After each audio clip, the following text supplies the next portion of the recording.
طلبت منكم تكتبوا لي اسئله لو خيروك عشان اخيرا اعمل فيديو لليوتيوب، وكانت هي دي النتيجه يا جماعه. ازيكم عاملين ايه؟ يا رب تكونوا بالف خير وانتوا بتشوفوا فيديو النهارده. بصوا بقى، نزلت على ستوري انستجرام وكمان حبيت كمان قلت انزل على المنتدى علشان لو بوست كمان على المنتدى عشان الناس كلها تشوفها، اللي عندي على الانستجرام او اللي مش عندي. تكتبوا لي اسئله لو خيروك، وكانت بقى دي النتيجه اللي هي الحاجات اللي انا لو خيروك اللي انا هشوفها معاكم دلوقتي. تمام. وانتوا كتبتوا لي يا جماعه بصراحه وابدعتوا. انا شفت شويه حاجات تحفه يعني. فانا دلوقتي هجيب الاسئله والحاجات دي معاكم، وهشوف بقى هجاوب عليها ازاي معاكم بالمره. لو مش متابعيني على حسابي في الانستجرام، روحوا تابعوني، اللينك تحت في صندوق الوصف، واعملوا لايك للفيديو ده واشتركوا في القناه لو مش مشتركين، وانزلوا سبسكرايب الاحمر تحت الفيديو، واعملوا شير للفيديو. وانتوا بقى شوفوا بقى وفعلوا الجرس بقى عشان الناس اللي مبيجيلهاش الاشعار. ويلا بينا بقى. اول لو خيروك معايا من آية أسامة بتقولي: لو خيروك بين فقدان ذاكرتك والعيش مع أصدقائك وأقاربك، ولا بقاء ذاكرتك ولكن العيش وحيد. بصراحة يعني أنا ممكن أفقد الذاكرة وكده، لا يعني بصوا تفضل الذاكره بتاعتي موجوده وابقى عايشه وحيده، اوكي. لان انا ممكن عادي، انا عندي ذاكرتي هبقى عارفه اهلي واصحابي، فممكن اروح لهم المكان اللي هم فيه. افقد الذاكره يا لهوي صعب، وانساكم وانسى قناتي وانسى اهلي واصحابي واحبابي، لا. طيب نشوف لو خيروك اللي بعدها. ماشي، لو خيروك بين القدرة على سماع أفكار الناس أو القدرة على العودة في الزمن للخلف. لا بصراحة أنا ما يهمنيش خالص أسمع أفكار الناس، ممكن أعود للزمن للخلف حتى لو في حاجة غلط عملتها أصلحها. إنما ما يهمنيش إن أنا أسمع إن أنا أسمع الناس، أفكار الناس يعني. ماشي. نادو اسمها على اسمي ندى. I love you ندى. I love you. I love you. بتقولي: لو خيروكي تاكلي ليمونة بقشرها أو تتصلي بأي مطعم تقولي له أنا مش عايزة أي حاجة. اتصل بمطعم اقول اكل ليمونه بقشرها، ولا اتصل بمطعم اقول له مش عايزه حاجه؟ بصراحه اتصل بالمطعم واقول له انا مش عايزه اي حاجه. ليه؟ لان موضوع ان انا اتصل بالمطعم اقول له راجل تبع المطعم الو انا مش عايزه اي حاجه، هيخلص الموضوع، هيقفل في وش السكه في ثانيتين والموضوع هيخلص. اما ان انا اكل ليمونه هقعد ساعتين 3 عشان اخلصها. فعادي الواحد هتعدي. طيب لو خيروك اللي بعدها. لو خيروكي تبقي فقيرة في بلدك او في الغربة وغنية. اكون طبعا في الغربة وغنية عادي، انا هبقى في غربة وغنية، اقدر بالفلوس اللي معايا ان انا اسافر وارجع لبلدي تاني. انما ما يا جماعة، خلينا ساكتين. الخيار اللي بعده في طماطم على فكرة هنا. الخيار اللي بعده: اكل البيت ولا اكل المطاعم؟ اكل البيت طبعا في الصداره. ده مش معناه ان انا بحبش اكل المطاعم، لا ممكن اكل من مطعم، وكمان في مطاعم معينه بحبها ومفضله عندي والحاجات دي، بس برضو بالنسبه لي اكل البيت هو افضل شيء. حلو ولا مالح؟ مالح. ايه تاني ماشي. الايميل ده بصراحه من ATS وارقام كده. بتقولي: لو خيروك منحة دراسة خارج البلد ولا تجلسين عند عائلتك. انا عائلتي نفسها لو عرفت ان انا عندي منحة دراسية برا البلد هيزقوني وهيرموني، يعني تخيلوا بقى. فانا بالنسبة لي منحة دراسية خارج البلد، يعني يا رب، يعني يا رب. لو خيروك تكسر جوالك او تفرمته. يا لهوي الاتنين، الخيار ده صعب جدا. ده خيار يا جماعه مش خيار، استنى، دي بقت كوسه مش خيار. صعب ان انا اكسر تليفوني او فرمته. مبدئيا الحاجات اللي على تليفوني انا ببقى بالنسبه لي الحاجات على تليفوني ده كنز، وانا ببقى محتاجاه جدا في ان انا اخسر حاجه من الحاجات. واكسر جوالي لا، صعبه برضو. بص بقى الدماغ الشرانيه هعمل ايه. اول حاجه انا هبعت كل الحاجات اللي عندي على تليفون ماما، هبعت كل حاجه عندي على تليفون ماما، وبعدين افرمت الموبايل بتاعي اللي هو ان انا اعمله سوفت وير يعني، وبعدين اخد الحاجات تاني من عند ماما وابقى ولا عملت. بص يعني احطه على اي تليفون، يعني بصوا الدنيا هتبقى تمام، مش هخسر اي حاجه من الحاجات. مش في لو خيروك تاني. بصي، كاختبار الذكاء قناة حاجة اسمها كده.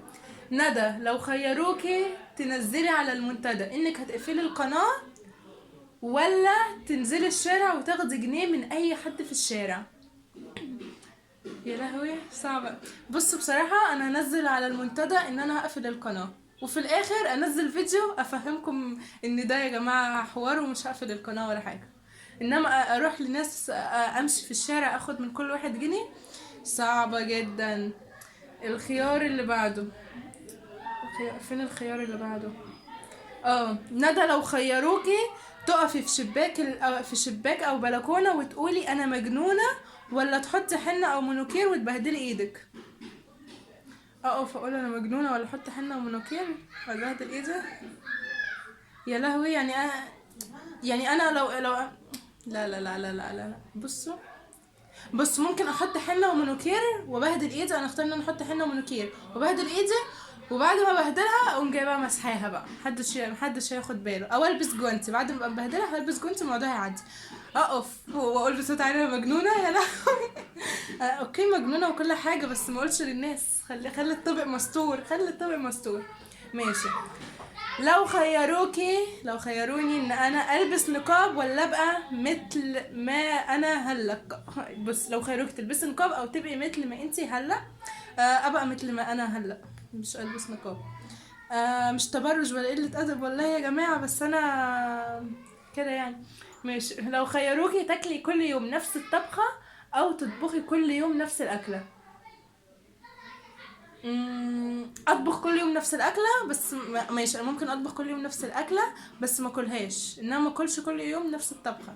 يعني سهله يعني بسيطه. حلو حلو الخيار ده. ماشي. لو خيروكي تبقي بمصر او تسكني باي دوله بدك اياها؟ اسكن باي دوله بدي اياها. بصوا يا جماعه، عشت في مصر كتير فكفايه عليا كده بقى. بجد كفايه عليا العيشه في مصر كتير كده. ما بقولش حاجه وحشه، بس انا بس كده كتير. اتصرفوا، حد ياخدني خدوني. بصوا يا جماعه، اي حد كده يتبرع وياخدني عنده بره مصر. تمام. بص بقى، حد دلوقتي بيسألني سؤال سوسة. السؤال دوت مش حاسه ان هو لو خيروك قوي، بس يعني بتقولي ندوش. لو خيروكي تختارين اي كلية تعجبك، المجموعة الطبية او الهندسية؟ انا بقول المجموعة الطبية. بصوا بقى الخيار ده صعب قوي، صعب قوي. احلام بتقولي ندى لو خيروكي بين انا ولا انا. بصي احلام، ولا انا هو هيبقى انا في الاخر بصراحه. موضوع بجد الخيار ده صعب. انا عايزاكم يا جماعه تشاركوني في الخيار الصعب ده. بصوا في خيار تاني. انا تعبت من كتر كلمه خيار. لو خيروك دي بقى، اصدقاء الانترنت ولا اصدقاء الواقع؟ بصوا، اصدقاء الواقع ببقى عارفاهم وشايفاهم ومعاشراهم وعارفه انا بتكلم مع مين ومتعايشه مع مين. اصدقاء الانترنت بقى، انا يعني انا صديقه وبكلمك ومراسله وكده، بس انا ما اعرفش عنك حاجه. مش يعني بحس ان اصدقاء الواقع مضمونين اكتر، وده مش معناه ان مثلا اصدقاء الانترنت حاجه وحشه، بس المضمون طبعا اصدقاء الواقع. what else. ماشي. بص بقى الخيروك ده، لو خيروك مش هقول خيار اهو. لو خيروك دي بقى تطلع مشوار مع رفقاتك او مع العيلة؟ مع رفقاتي ولا مع العيلة؟ مع رفقاتي. وسوري يا عيلة، معلش يا ماما، بس لا مؤاخذة، بس لو تتفرجي على الفيديو انا هطلع مع رفقاتي يا ماما، معلش معلش. انا خايفة ماما تشوف الفيديو وتقول لي، خايفة بعد ماما تشوف الفيديو ده وتعرف ان انا اخترت رفقاتي تقول لي والله ما انا مخرجك معانا تاني. ماما انا بحبك وعايزه اخرج معاكي. ماشي. لو خيروك ده بقى ايه، اثر فيا، تحسي كده ان في دراما في الموضوع وعايزه موسيقى كده. لو كنتي انت ورفقتك على سفينه، والسفينه لازم يكون فيها شخص واحد، مين بترمي في البحر، انت ولا رفقتك؟ رفقتي طبعا تولع، انا ميري يعني. بصوا يا جماعه، الموضوع تضحيه وحاجات وبتاع، كل واحد بينقذ نفسه يعني. قلة اصل ده، انا قليلة الاصل مش مضمونة. بصوا لو الخيار لو لا سوري، لو خيروك ده، انا صراحة مش فاهماه. بين الحب او عدم الارتباط، مش يعني ازاي الحب او عدم الارتباط؟ أنا مش فاهمة الخيار. طيب نشوف خيار تاني. لو خيروني بين القدرة على الاختفاء او القدرة على الطيران، القدرة على الطيران طبعا. يا سلام، انا طول ان انا ابقى بطير يا جماعة. انا ساعات بحلم كده ان انا بطير. عارفين ايه لدرجة ايه انا بحلم ان انا طايرة. حلم غريب غريب. بحس ان انا هبلة، بجد هبلة.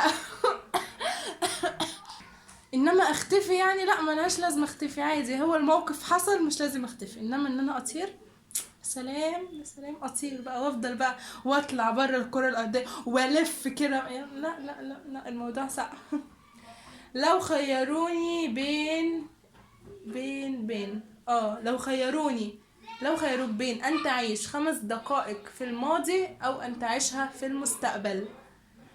بصوا، بالنسبة لي الماضي خلاص، حاجة 5 دقايق في الماضي خلصوا وعدوا، وأي مشاعر كانت موجودة في ال5 دقايق دول حسيتهم، وأي شغل كان في ال5 دقايق دول عملته. الماضي بالنسبة لي خلاص انتهى، حاجة خلاص خلصت، مش هقدر أغير فيها ولا أعمل فيها حاجة. أختار إن أنا أعيش 5 دقايق في المستقبل، أعيش ال5 دقايق دول في المستقبل. فبالنسبة لي حاجة كويسة ال5 دقايق في المستقبل. ماشي. لو خيروك بين 5 ملايين دولار أو 5 ملايين لحظة سعادة حقيقية.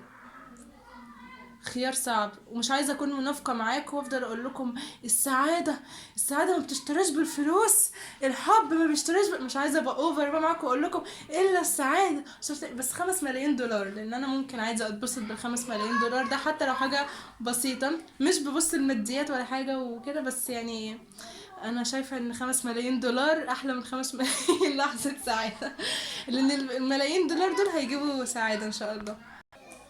لو خيروني بين الاعتذار عن خطأ اقترفته او ان يقدم لك شخص اخطاء في حق اعتذار، لا اعتذر عن خطأ انا عملته. لا حدش يقدم لي حاجة خطأ عشان حق الاعتذار يعني، لا.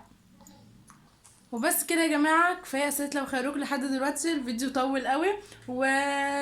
وبشكر اي حد بقى كتب لي كلمه حلوه حتى لو مش خيروك. وكنت عايزه اقول لك على حاجه، حد طالب مني طريقه عمل التنت. انا عامله التنت اصلا عندي في فيديو على القناه، تنت للخدود وللشفايف والحاجات دي. فلو ما شفتوش الفيديو هسيب لكم اللينك تحت في صندوق الوصف. تروحوا تشوفوا التنت اللي في البيت اللي هو اضمن واحسن واوفر بكتير. ده قلت اقول لكم بس على الكومنت ده بالمره. وشكرا على كلامكم الحلو في التعليقات والحاجات دي. ويلا بقى اشوفكم ان شاء الله خير في الفيديو الجاي. لايك وشير وسبسكرايب وتابعوني في الانستجرام بقى والحاجات دي. ويلا باي. ثانية، ولو حبيتوا الفيديو ده، معلش انا بقفل على طول بس. وثانية، ولو حبيتوا الفيديو ده وفكرة فيديو لو خيروك، قولولي واعملها ان شاء الله تاني، بس المرة الجاية تبقى بتنفيذ ان شاء الله. وبس كده، يلا باي تاني، وان شاء الله مش هجيلكوا. خلاص خلاص.